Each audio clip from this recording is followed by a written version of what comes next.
അതി ആ, ക്രൂരമായി തന്നെയാണ് മുഖ്യമന്ത്രിയുടെ ഗൺമാൻ അടക്കമുള്ള സുരക്ഷാ ഉദ്യോഗസ്ഥര് ആ, യൂത്ത് കോൺഗ്രസ് പ്രവർത്തകരെ മർദ്ദിച്ചത് എന്നുള്ള വാദം തന്നെയാണ് എനിക്കുള്ളത്. സാധാരണഗതിയിൽ ഗൺമാൻ പുറത്തിറങ്ങി അങ്ങനെ ഒരു പ്രതിഷേധ സമരത്തെയൊന്നും നേരിടാറില്ല.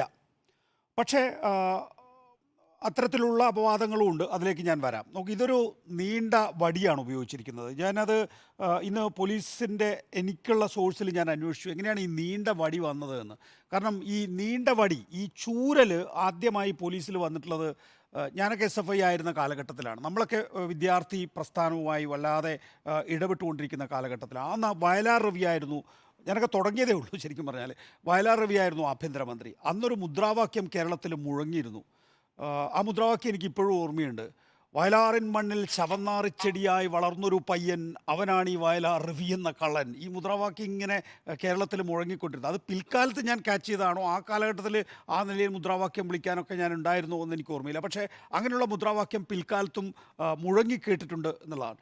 അപ്പോൾ ആ കാലത്താണ് ഈ ചൂരൽ വരുന്നത്. ഇപ്പോൾ മുഖ്യമന്ത്രിയുടെ ഗൺമാൻ അടിച്ചു എന്ന് പറയുന്നത് ചൂരൽ കൊണ്ടാണ് അടിച്ചിട്ടുള്ളത്. ഒരു ഫൈബറുണ്ട്, ചൂരലുണ്ട്, മുളയുണ്ട്, ലാത്തിയുണ്ട്. അപ്പോൾ ഈ പറയുന്ന 4 സാധനങ്ങളും വെച്ച് ഇപ്പോൾ അടിക്കാൻ കഴിയുന്നുണ്ട്. ഇത് ചൂരലാണ് എന്നാണ് ഞാൻ വിശ്വസിക്കുന്നത്. നോക്കൂ, ഗൺമാനെ സംബന്ധിച്ചിടത്തോളം ഞാൻ മുൻ ഉദാഹരണങ്ങൾ പറയാം. ഇപ്പോൾ ഉദാഹരണത്തിന് കണ്ണൂരിലെ ജയകൃഷ്ണൻ മാസ്റ്റർ വധത്തിൽ അന്ന് ജയകൃഷ്ണൻ മാസ്റ്ററെ സ്കൂളിൽ ചെന്നാണ് അക്രമികൾ വെട്ടി തുണ്ടം തുണ്ടമാക്കി കൊലപ്പെടുത്തിയിട്ടുള്ളത്. അവിടെ ഒരു ചോദ്യം പ്രധാനമായി ഉയർന്നിരുന്നു. എന്തുകൊണ്ടാണ് അവിടുത്തെ ഗൺമാൻ ഇടപെടാതിരുന്നത്, വെടിവെക്കാതിരുന്നത്? എനിക്കൊന്ന് ആ ഗൺമാൻ പുറത്ത് ചായ കുടിക്കാൻ പോയ സമയത്ത്, കാരണം സ്കൂളിൽ ജ്യേഷ്ഠ മാഷ് ക്ലാസ് എടുത്തുകൊണ്ടിരിക്കുന്നു, ഗൺമാൻ തൊട്ടപ്പുറത്തെ ചായക്കടയിൽ മറ്റു ചായ കുടിക്കാൻ പോയ സമയത്താണ് ഈ ക്രൂരമായിട്ടുള്ള കൊലപാതകം ഉണ്ടായത്. അന്ന് ഉയർന്നൊരു ചോദ്യമാണ്. രണ്ടാമത്തെ ഒരു പ്രധാനപ്പെട്ട സംഭവം ഞാൻ ഓർത്തെടുക്കുന്നത് ഈ കെ സുധാകരൻ്റെ ഗൺമാൻ ജോൺ ജോസഫ് നാൽപ്പാടി വാസുവിനെ വെടിവെച്ച് കൊന്നതാണ്. അന്ന് കെ സുധാകരൻ ആ നാൽപ്പാടി വാസുവിനെ വെടിവെച്ച് കൊന്നതിന് ശേഷം അടുത്ത പരിപാടിയിൽ, അന്നൊരു സമാധാന യാത്ര നടത്തിക്കൊണ്ടിരിക്കുകയാണ് കെ സുധാകരൻ.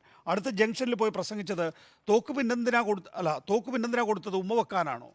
എൻ്റെ ഗൺമാന് തോക്ക് കൊടുത്തത് എന്നെ ആക്രമിക്കാൻ വരുന്നവരെ വെടിവെക്കാനാണ്. എന്നെ ഇനിയും ആക്രമിക്കാൻ വന്നാൽ ഇനിയും വെടിവെക്കും എന്നാണ് കണ്ണൂരിലെ കോപ്പറേറ്റീവ് എംപ്ലോയീസ് ഫെഡറേഷൻ്റെ പരിപാടിയിൽ. അത് വേറെ പരിപാടിയാണ് ഈ ഞാൻ കോട്ട് ചെയ്തിട്ടുള്ള കാര്യം. അപ്പോൾ ഈ നിലയിൽ മുൻകാലങ്ങളിലും ഗൺമാൻമാർ ഇടപെട്ടിട്ടുണ്ട്. വളരെ എന്താ പറയുന്നത്, കൊലപാതകത്തിലേക്ക് എത്തുന്ന രീതിയിലൊക്കെ ഇടപെട്ടിട്ടുണ്ട് എന്ന് നമുക്കറിയാം. എങ്കിലും നമ്മുടെ മുന്നിലിപ്പോൾ ഞാൻ എപ്പോഴും പറയാറുണ്ട്, കേരള അണ്ടർ ക്യാമറ സർവൈലൻസ് എന്ന്.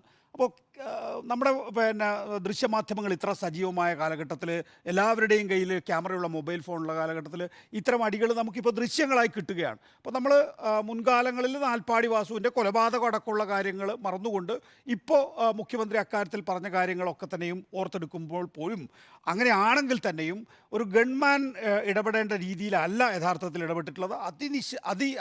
അതിക്രൂരമായി തന്നെയാണ് ആക്രമിച്ചിട്ടുള്ളത്. മാത്രമല്ല, ഈ ഇന്നലെ ഉണ്ണിയൊക്കെ ചൂണ്ടിക്കാണിച്ചതുപോലെ തന്നെ ആദ്യം നമ്മൾ എരിപുരത്ത് SFIക്കാരും DYFIക്കാരും യൂത്ത് കോൺഗ്രസ്സുകാരെ കൈകാര്യം ചെയ്യുന്നത് നമ്മൾ പൂച്ചട്ടിയും മറ്റുമായും ഒക്കെ കൈകാര്യം ചെയ്യുന്നത് കണ്ടു.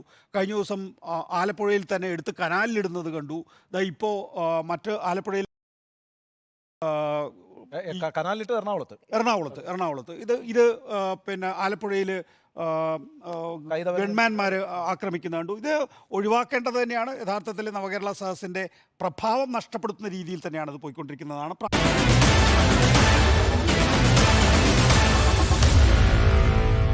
Meet the editors.